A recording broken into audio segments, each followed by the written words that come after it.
Hi, welcome again to Who's Who in Southern Alberta. Well, last week we were way up in the Arctic, at the very top of the world, I guess. This week we're going to come back to Lethbridge with a small visit across the oceans to India. And our guest is Duncan Anderson, who many of you I'm sure know for his many, many years of work in Lethbridge and lately his work with the Lethbridge Historical Society.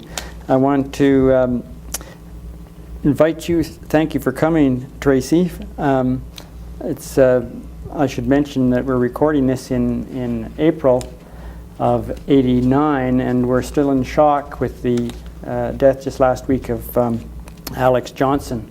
Yes, it was a shock. And Tracy was the past president of the Historical Society, and I believe he was at the event when this was announced. So if we seem to be jumping around a bit confused, this may have something to do with it, because we all know that Alex was a very important part of the fabric of Lethbridge, and we're all going to miss him. Anyway, Tracy, I want to mention that I just found out I worked with you many, many years ago as a student one summer at the Research Center.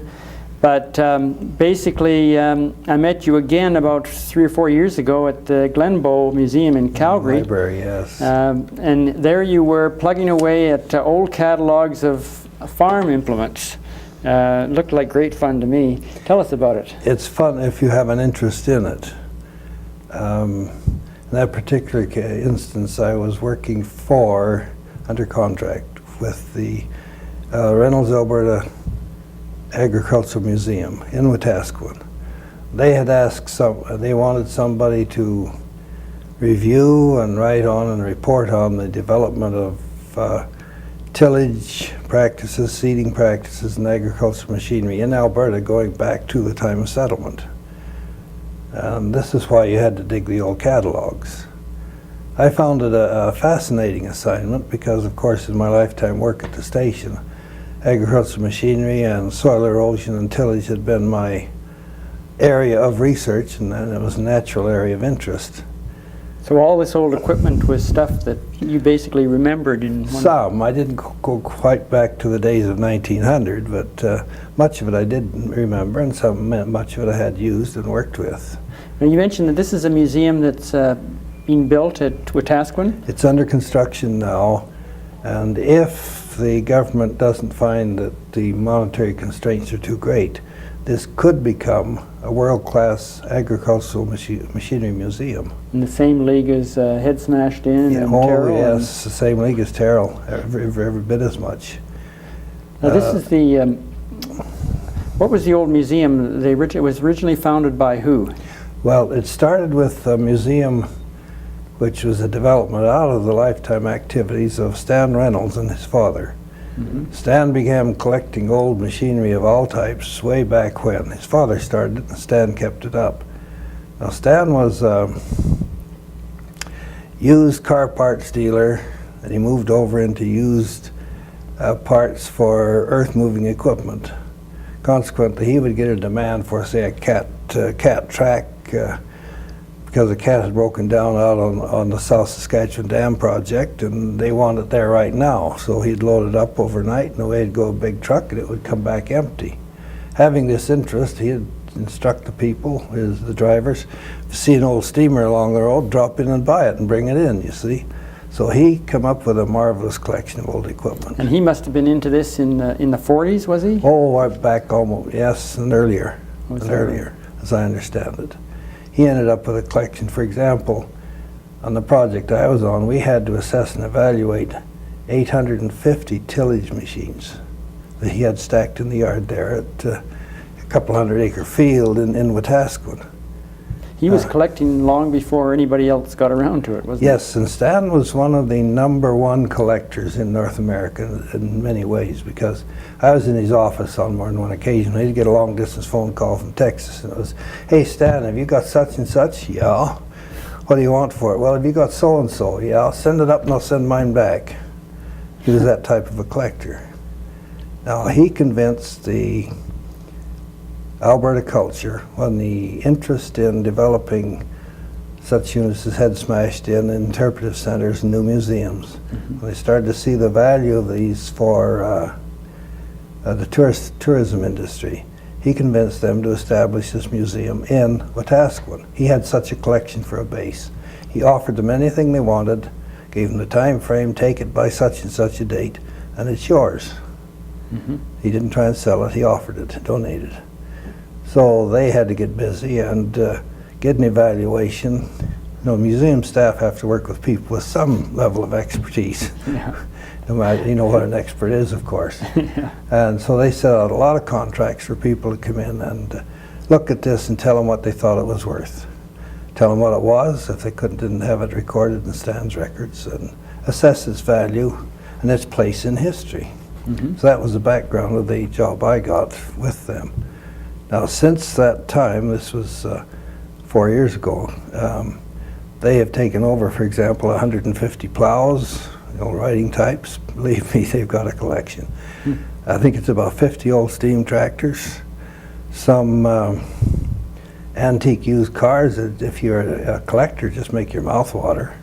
That Stan turned over. He kept the best for himself because he still has his own museum there in Wetaskiwin. So are they side by side? Well, they're both in Wetaskiwin. I would say they're 3 or 4 blocks apart, I see. that sort of thing. They're just, I understand, they got held up in construction because of monetary considerations for a while, but they're just in the process now of starting to build their exhibit building. They have a storage area to put things in as big as a pavilion out at the fairgrounds now, and it's stacked 3 levels high with equipment. This is why I say they have the potential to become a world-class unit. I would say so. Because they could take the equipment put out over 50 to 100-year lifespan of the major farm machinery companies such as IHC and Massey, Harris, Massey, Ferguson, John Deere, etc., and exhibit almost everything they built from the word go. Is that right? And so they're in a position to do a wonderful job. I just hope, and I've got my fingers crossed, Well, I hope so too. that the politicians will be able to follow through. Well, I've been very impressed with the museums and so on that they've come up with in the last 10 years, and so I think they see the value. Yeah. But let's get back to you. Your folks were from Lethbridge. Were you raised in Lethbridge? No, I was born in McGrath, raised up to grade 8 in Raymond, and then the folks moved into Lethbridge in 1928, where I started school in grade 8 here. Went through the high school system, the old Bowman School, as you might remember, into what was the original LCI before it became Hamilton Junior, and then into the workforce for a while, then on to university, and then from university into the Army, and then back to the research station. That's a quick capsule comment.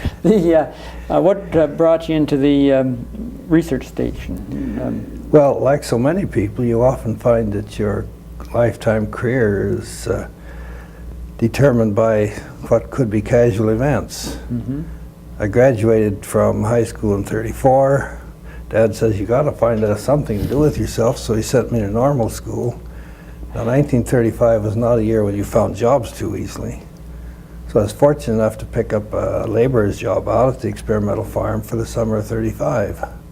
I didn't work too hard to get a teacher's job in the winter of '35, '36. '36, I was rehired out there and just stayed there. And by '39, I decided, well, I don't think I want to swing a pick and shovel all my life, so I went on to university.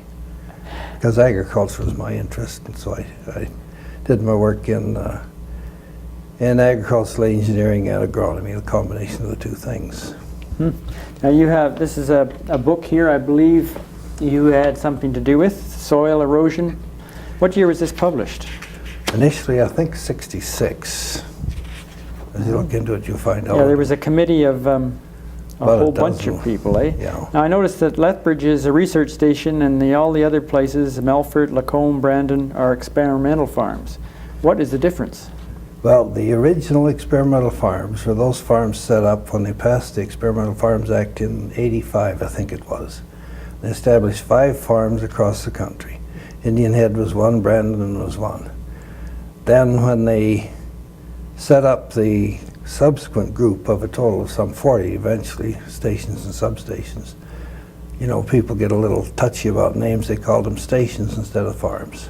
So Lethbridge was officially a station when it was put into the works in 1905.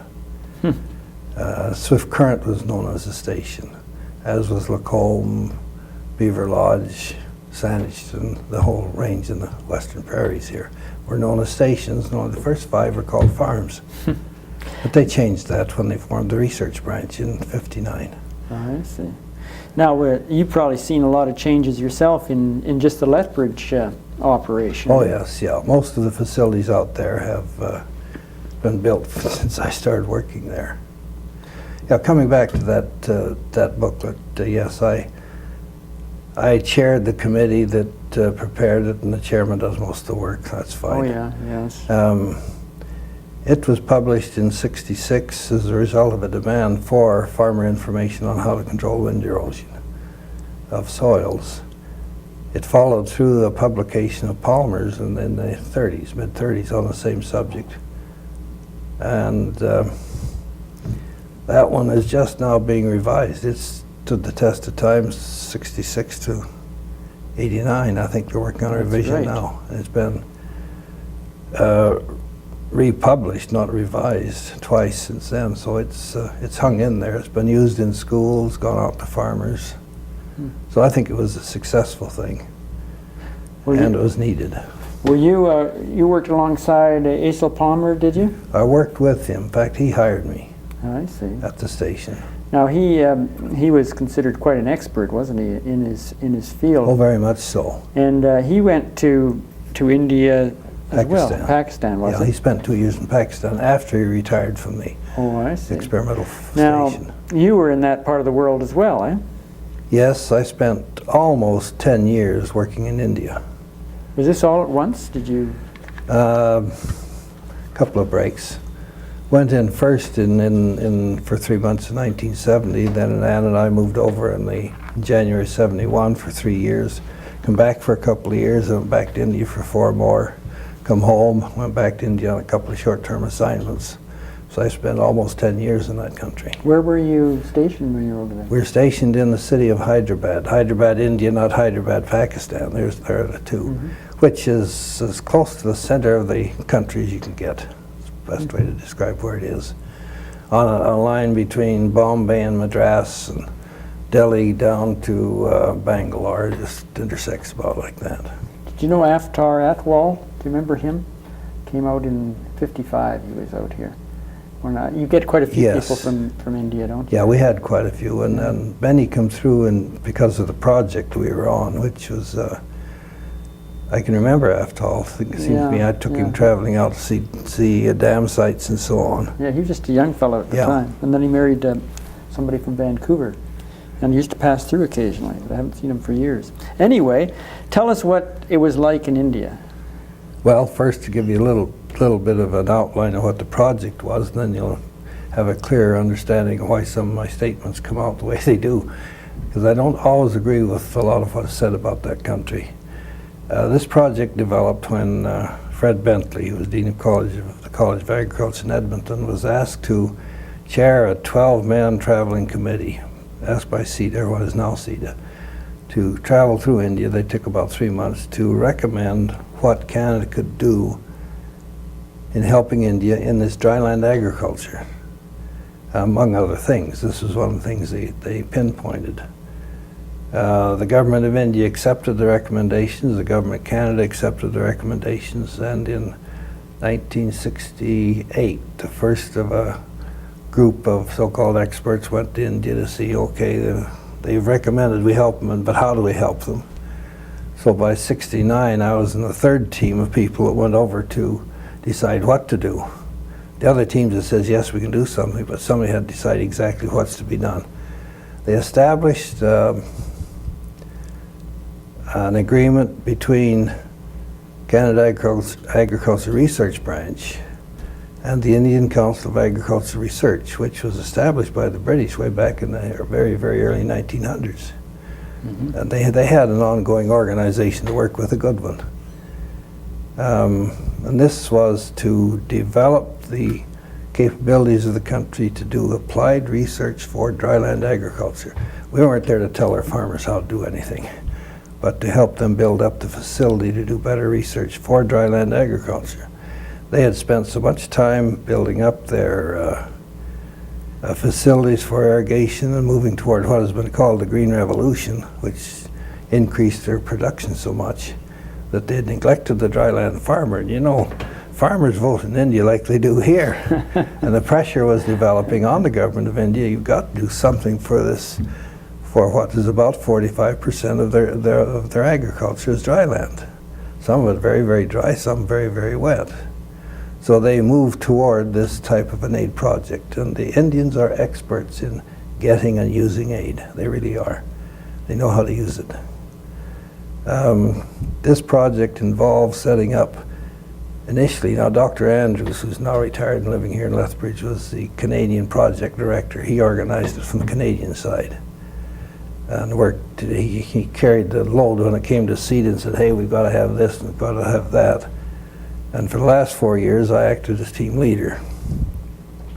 But we established cooperative research projects with 21 agricultural universities and institutions in India. Every state had at least one. There are 2 exceptions to this.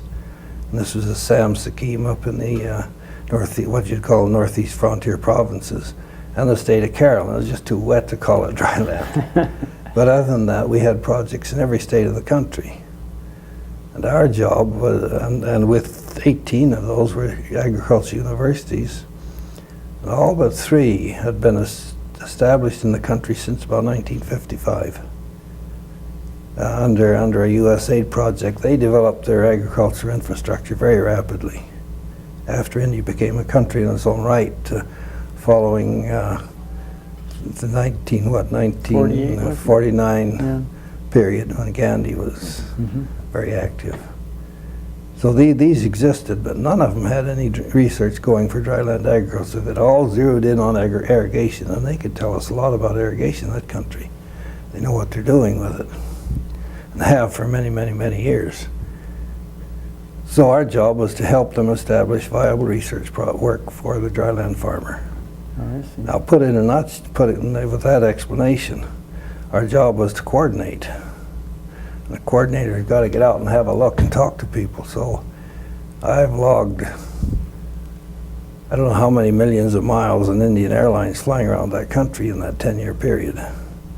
It got so it automatically just stumbled down the airport at 5 o'clock in the morning because you had to be there an hour ahead or you couldn't be guaranteed your seat. And most of the flights start at 6. And sometimes if you're moving through Bombay or Calcutta or some of the big cities, it's a wicked hour-and-a-half, 2-hour drive to get out there. So you got up early. Were the airplanes similar to what they are here? Oh yes, yeah, they're using 737s, craft much like the older style, of course, much like what Time Air uses. I've heard stories about in Russia that the planes sort of just go up, and then when they want to go down, they just go down like that. Well, I've had some, you call them rough landings in India, and I've had rough landings here. So the style was pretty much the same. Style was good. They were jet aircraft, jet propelled. I see. They're among the earlier users of the French. What do they call it? An Airbus. Oh yeah. They had a lot of those, for example. What was the climate like? Did it? You think of it? It varied. Well, it's semi-arid, and Hyderabad is not too far north of the equator, really. Did you find it tough to be in as far as climate-wise, or? We had to acclimatize. The temperatures in Hyderabad, and this was in the central semi-arid desert area, really, up on the Deccan Plateau. Beautiful in the wintertime. Christmas temperatures, I'll have to use Fahrenheit here. You're looking at temperatures at Christmas time of 70, 75, might get down to 65, coldest in the wintertime there because we're below the frost line. Yeah.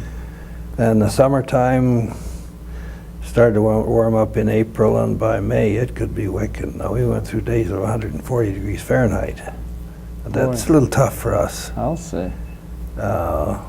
Quite naturally, we had at least one room in our homes air conditioned, which you could survive at. You learn how to live in that kind of a climate, just like you learn how to live in ours. When it comes cold, you know how to dress for it. There, we finally learned how to dress for it. But you slowed down.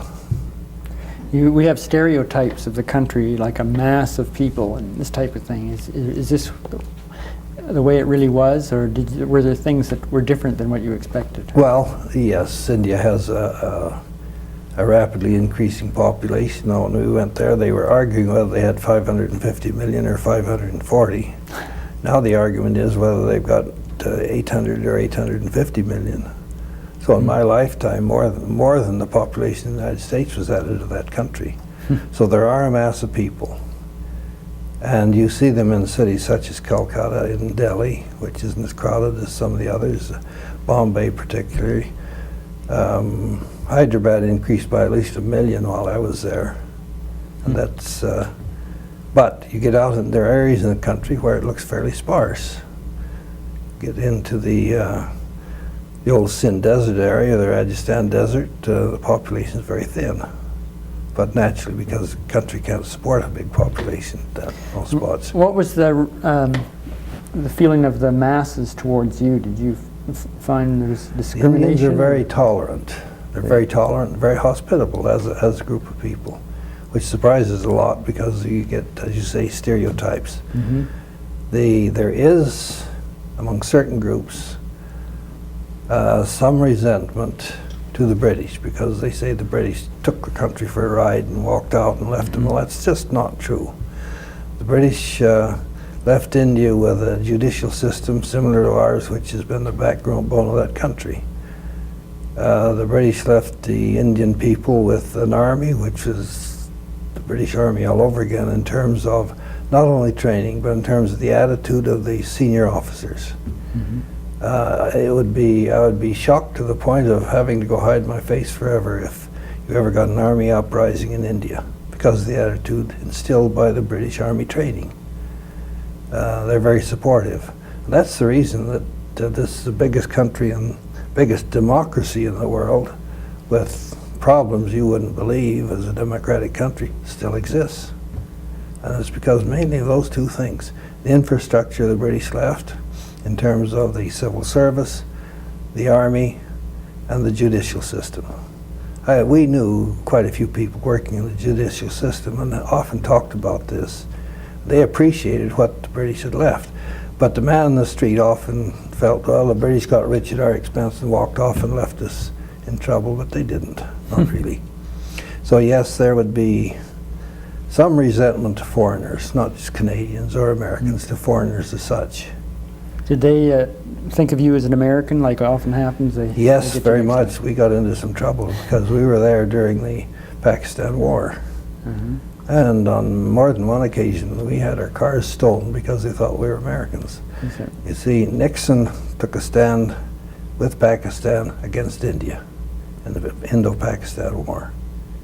And I'm not sure why, but Nixon was a friend through university days of the then president of Pakistan. There are other reasons for it, I know. But the Indian government took advantage of this to get rid of the most horrendous foreign aid debt any country ever had been saddled with under the USA program. The government of India owed the United States so much money that they'd never get out from under. When this war came up, they got out from under. They really did. Now, you had your family over there as well, did you? Well, our family had grown up to the point where when we left, the girls were in university, so just Ann come over with me. The girls visited, but no. Other team members did. We had children from this size up come in and live. So really, this part of southern Alberta has made quite a contribution to the agriculture of India, I would expect. Very directly, because I'm not the only one from the station that served on that project. There were 16, 18 Western Canadian research scientists that worked in the project over the 15 years of its existence. It's finished now then, is it? Just terminated last year. Oh, I think was the longest ongoing aid project in Indian history and our history. It stayed there because of the war.